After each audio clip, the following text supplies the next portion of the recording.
ಪಾನಿ ಬಂದಿದೆ, ಎಲ್ಲ ಬಂದಿದೆ, ಸಾಗುವಳಿ ಚೀಟಿ ಕೊಟ್ಟಿದ್ದಾರೆ, ಎಲ್ಲ ಕಮಿಟಿ ಮೇಲೆ ಪಾಸ್ ಆಗಿರೋ ನೂರಾರು ಅರ್ಜಿಗಳು ಹಂಗೆ ಇವೆ, ಖಾತಾಗಳು ಮಾಡೋಕ್ಕಾಗ್ತಾರೆ. ಇಷ್ಟು ಬಹಳಷ್ಟು ರೈತರಿಗೆ ನೂರಾರು ಸಮಸ್ಯೆಗಳಿವೆ.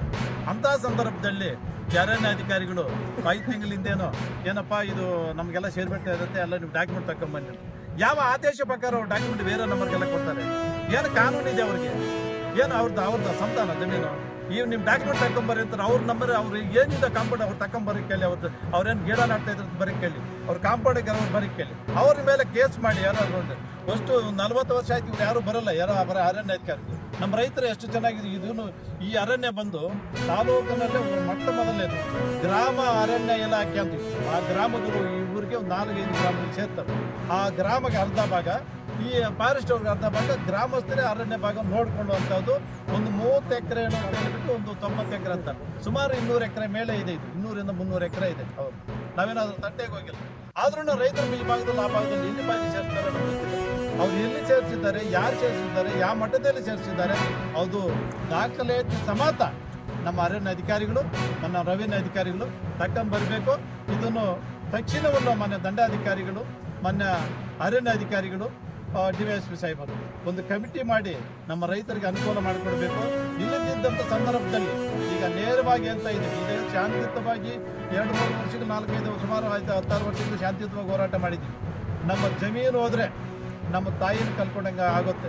ಆದ್ದರಿಂದ ಎಲ್ಲ ನಮ್ಮ ಮೇಲ್ನಂಬಟ್ಟಿನ ಅಧಿಕಾರಿಗಳು ತಕ್ಷಣ ಇದು ಪರಿಗಣನೆ ಮಾಡಿ ನಮ್ಮ ರೈತರಿಗೆ ಏನು ಅವ್ರ ಜಮೀನಲ್ಲಿ ಉಳುಮೆ ಮಾಡ್ತಾರೆ ಅದು ಮಾತ್ರ ಬಿಟ್ಕೊಡಿ. ನಿಮ್ಮ ಫಾರೆಸ್ಟ್ ನಮ್ಗೆ ಬೇಕಾಗಿಲ್ಲ.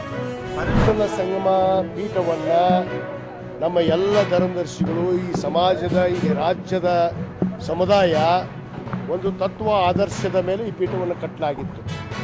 ಇವತ್ತವರೆಗೂ ನಾವೆಲ್ಲ ನಡೆದಿದ್ದು ಬಸವ ತತ್ವದ ಮೇಲೆ. ಯಾಕಂದರೆ ಪವಿತ್ರವಾದ ಅಣ್ಣ ಬಸವಣ್ಣನವರ ಐಕ್ಯ ಭೂಮಿಯಲ್ಲಿ ನಾವು ಮಠವನ್ನು ಮಾಡಿದ್ದೀವಿ.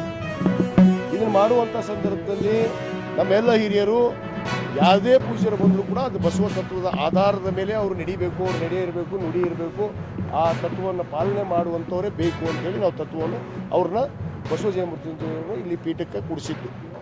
ಅವರು ಅನೇಕ ಸಂದರ್ಭದಲ್ಲಿ ಇವತ್ತು ಏನು ಈ ತತ್ವವನ್ನು ಮತ್ತು ನಮ್ಮ ಪೀಠದ ನಮ್ಮ ಧರ್ಮದರ್ಶಿಗಳ ಏನೋ ಒಂದು ಸಲಹೆಗಳನ್ನು ಯಾವುದೇ ಕೇಳದೇ ಇರೋ ಕಾರಣಕ್ಕೆ ಅವರು ತಪ್ಪು ಹೆಜ್ಜೆಯನ್ನು ನಿರಂತರವಾಗಿ ಇಡ್ತಾ ಬರ್ತಾ ಇದ್ದಾರೆ.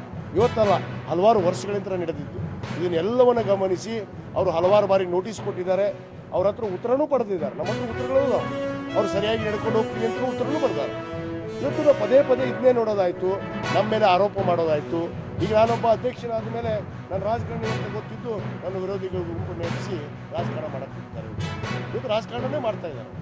ಯಾರೋ ಒಬ್ಬ ವ್ಯಕ್ತಿ ಇವ್ರ ಮೇಲೆ ದಬ್ಬಾಳಿಕೆ ಮಾಡ್ತಾರಂತ ತಕ್ಷಣ ಅವ್ರು ಹೇಳೋದಂತೂ ಇವತ್ತು ಬಸವ ತತ್ವವನ್ನು ಮರೆತು, ಏನು ಲಿಂಗಾಯತ ಧರ್ಮವನ್ನು ಮರೆತು ಇವತ್ತು ಏನೋ ಹಿಂದೂ ಅಂತ ಪರಿಸ್ಥಿತಿ ಇವತ್ತು ಬಹಳ ಸ್ಪಷ್ಟವಾಗಿ ಇವತ್ತು ನಮ್ಮ ಪ್ರಧಾನ ಕಾರ್ಯದರ್ಶಿಗಳಂತ ಇರ್ತಕ್ಕಂಥ ಸೂಟಿಯವರು ಮತ್ತು ಅನೇಕ ಧರ್ಮದರ್ಶಿಗಳು ಇವತ್ತು ಒಂದು ನಿರ್ಧಾರವನ್ನು ಅವರು ಕೈಗೊಂಡಿದ್ದಾರೆ.